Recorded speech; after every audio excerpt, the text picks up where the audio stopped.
how's it, what's going on, we're in the next part. You know, I literally thoroughly don't think like a person that has worked in corporate before. For the past month, yeah, so please go check out the previous post to gauge your bearings. Situation in, I realize Uguti, I can get help for this just around the corner. I own a Mac computer, guys. Every time there is an issue on Apple Store, let's say I once purchased an application, Filmora 11, for my video editing, and it did not want to take away the watermark, because now that I had bought the application, no longer do I want the watermark. Give me my proper edited video type setup thing. On some like how ka fa problem ke Vodacom unka phone phone la Vodacom, o how ka fa problem ke Telkom unka phone phone la Telkom, how ka fa problem ke Woolworths o ka phone la Woolworths head offices. You get my point. How fiwa bothata ke Samsung o ka ya ko Samsung branch ya South Africa o ba phone mara jwanong ha se o dila ka call center e kwa America o tletsang o sna airtime o tlhopegile o tshwana ka rap ha e bane o sutlile. You can just take a drive to Sandton and walk into Nedbank in the main building there. Olo complain or grand chapeletsang wetsa lang mona mara jwanong o tlo kena aeroplaning o ye ko the United States o lo bua le batho ba ko Macintosh o lo bua le batho ba ko Apple. Do you have to go and conjure up Steve Jobs grand shop o ye go libitleng la Steve Jobs ro batlo lukisa taba hore ga o gone go kopana le Filmora 11 ya gago? I was freaking out. I was panicking because I did not know where I was even going to begin to find help for the fact that I have just purchased an application. Ka my hard-earned 800 rand. It wasn't even hard-earned. It was more like hard donated. 800 rands. Ki pateletseng for this application. Ki patetse almost 900 bucks for no. It was about 1,200 rand that I paid for Filmora 11, that software who edits my video edits. And I ke tsebe hore ke tlo send an email ko mang, ha ke tsebe hore ke tlo phonela mang. I panicked. Ultimately, I was able to correct the issue myself in that I switched off my computer and I switched it on again, and then it all of a sudden was working. So that worked. But if it did not work, I would have had to somehow get a hold of Filmora, who is in the US. I'm broke. I don't have time to be making phone calls to the United States admin team. And the Apple, what is this? Like the Apple Store. Apparently, admin ya Apple tshwantse o phonele America. Like there is no branch in South Africa as at last time I checked anyway. So also like that situation. That is my battery running low. I'm sorry guys. I just want to go get a charger.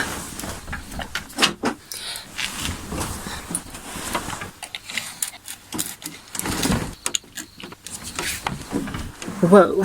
Oh my goodness. Whew, I feel like I was swimming. Penny.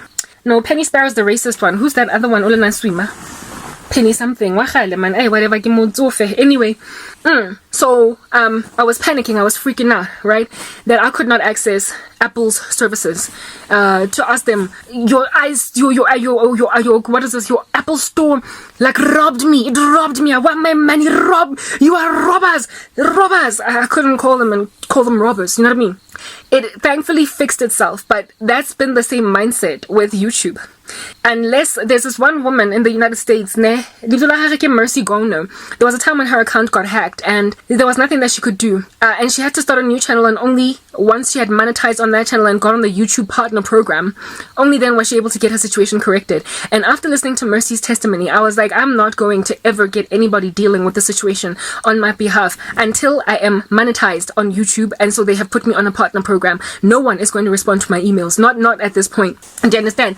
And so I just felt like really listless types establishment thing on some manje YouTube believe it only operates in the US. I don't know why I did not apply my general business mind, right? That it's impossible for it to only be in the US because it's so big and there are so many content creators in other countries. Otherwise, like the United States teams would not be able to deal with it all by themselves.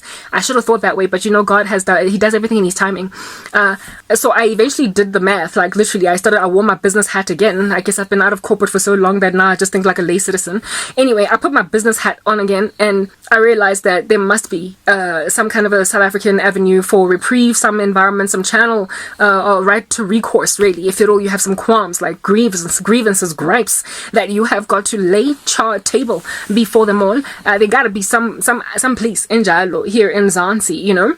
And that's what made me decide to email this Khomotso lady on some high. First of all, God showed me Roteng. They exist that have got names like Palesa, Pinky, Khomotso, and Rifilwe.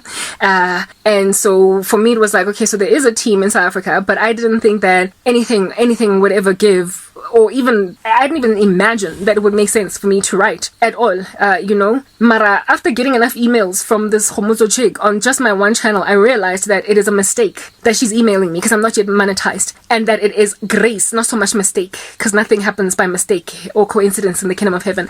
It is grace to help me overwhelm this darkness. Ke nako ya go tlosa bala mo pela ga bana ba morena Jesu ba batlang go ba rogaka, this curse that they are trying to put on me. It is time for the uprooting of said proverbial Balaam in the person of whoever is working in the admin teams in South Africa of YouTube with an itchy little shaking finger over that red button, whatever that red button might be, that shadow banned my channel. YouTube has not personally shadow banned me. God has been telling me in my understanding, word of knowledge, they have privatized your account.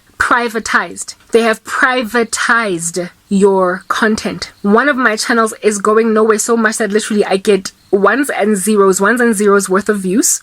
And I get ones and zeros worth of views, right? And no new subscribers. The bigger one, every so often I'll get like 40 views with 2 new subscribers. God is showing me that what these people are doing are bulk privatizing. Like after I publicize my content, I click and I make it public. They are actively privatizing it, but in the back end. So it looks public to me, to my naked eye. When I look at my content, it's all published. Mara, in their end, it's private. And I think that's how they do shadow banning. In that in their systems in the back end, they privatize, but it looks like it's public to you. So the best way then for people to see your content is for them to, it's like an unlisted, yes, thank you, how it is that such shadow banned channels continue to grow anyway is via is in a very in the same way that unlisted videos can get proliferated. Like an unlisted video is one that a person only sees it if they click on the link. So a person with an unlisted video will send it to all of their family members if it's like a birthday video, and they'll click on it, they'll see it, but no, it's not advertised. Like nobody sees it except for those people. So you can end up getting 100,000 views on an unlisted video because you literally prospered to send a link that was successfully clicked by 100,000 people. So that's how some people like escape the grain of shadow banning, in the sense that they prosper to get enough loyal subscribers to go inside their channels and click on the video, and so the YouTube algorithms do the job, and then next thing it gets big, it gets pushed, and you start to see it as Karabo, as the lay citizen that is not subscribed to this channel, and that's how they prosper to overcome shadow banning. So it is through support. A person that only has 400 subscribers, you're not going to get that kind of support, where it is that even if you get shadow banned, your stuff will go anyway. They literally make your channels like your content much like that of an unlisted video. It's not that nobody can click on it and actually watch the video. They can, but nobody who is not actively looking for you is going to be recommended it. The Lord showed me these people privatized my YouTube videos, and not all of them, so it doesn't look suspicious. They chose enough of them so that my stuff will barely go anywhere. And what they're also doing is they are for the first like maybe 1 hour after publishing, they will leave it, and then they will privatize it for like 2 days, and then they will open it again. And by the time go fitile 2 days, guys, on YouTube, if you hadn't gotten taken up, if you've only gotten 2 views in 2 days, you're not going to be getting 3 or 4 or 10. It's over. Literally, the pinnacle of your success is determined by how well you grow in the first few hours. And so they are deliberately these people are manipulating the outcome of prosperity of YouTube success videos. Yes, like it. Next part.